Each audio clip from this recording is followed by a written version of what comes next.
tu a mim. E a gente acaba vendo que às vezes o que a gente acha que é melhor, talvez não seja o melhor para Deus fazer. Às vezes aquilo que eu acho que é bom, talvez não esteja nos planos de Deus. João não estava sendo ruim aqui. Ele não estava tentando parar o ministério de Jesus. Ele estava reconhecendo a grandeza de Jesus, porém da maneira errada. E quando nós estamos reconhecendo a grandeza de Jesus, a melhor forma que tem de reconhecer que Jesus ele é grande, ele é bom, é através da obediência ao que ele está mandando. E quando Jesus ele manda e a gente obedece, aí nós exaltamos ao nome do Senhor. Quando eu e você vê que João agora batiza Jesus e ele está sendo cheio do Espírito Santo, a gente sempre fala disso aqui no Iedagóis.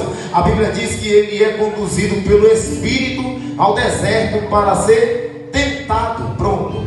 Quando o que eu acho interessante, é que quando Jesus ele sai das águas batismais, ele não está festejando aqui, mas o Espírito Santo está aí com ele para uma peleja espiritual, como eu creio que muitos de nós têm passado batalhas espirituais aqui. E quando o crente vai ao deserto, o que é interessante é que o deserto, como diziam os crentes mais velhos ainda dizem, é escola de crente. Deserto é um lugar onde você vai ter a experiência com Deus.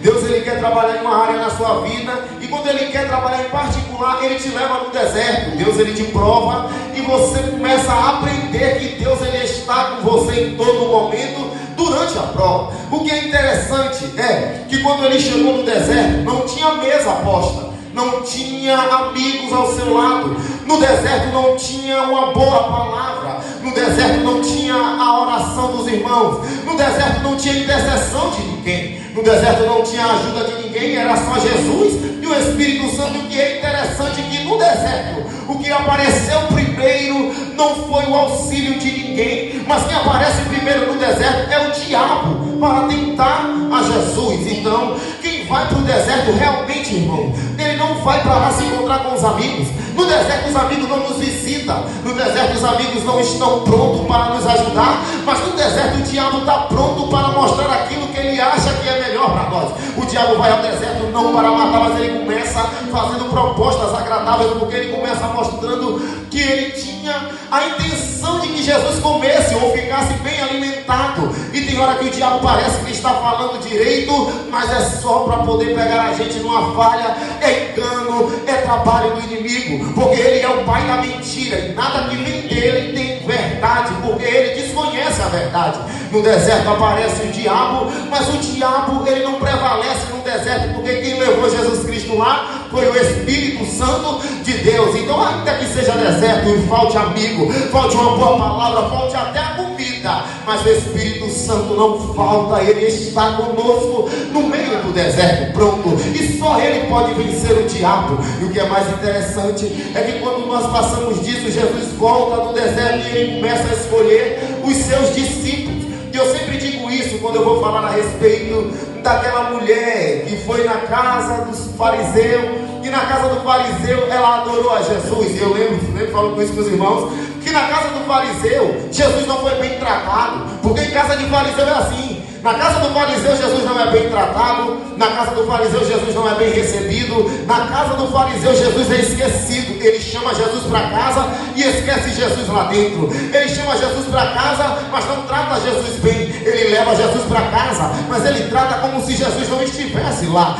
Na casa de fariseu é dessa maneira. Só que Jesus não está escolhendo aqui fariseus no capítulo de número 4, ele está escolhendo agora os seus discípulos. E quando vocês pegam o livro de Lucas no capítulo 24 mostra que existem dois discípulos a caminho de Emaús, e no caminho de Emaús esses discípulos também pedem a Jesus que fiquem dentro de casa com ele. Só que na casa de fariseu Jesus é esquecido, mas na casa de discípulo a Bíblia diz que eles preparam a mesa. Na casa do discípulo tem oração, na casa de discípulo tem partido pão. Na casa de fariseu Jesus é esquecido, mas na casa do discípulo Jesus é honrado, é exaltado, é adorado. Jesus tem comunhão na casa de discípulo e não na casa de fariseu. Quando Jesus começa a escolher os seus discípulos, aqueles que iriam andar com ele, Jesus agora leva eles ao Monte das Oliveiras, e uma grande multidão começou a seguir, porque Jesus ele começou a curar. E quando Jesus ele começa a fazer sinais, prodígios e maravilhas, a primeira pregação que Jesus ele prega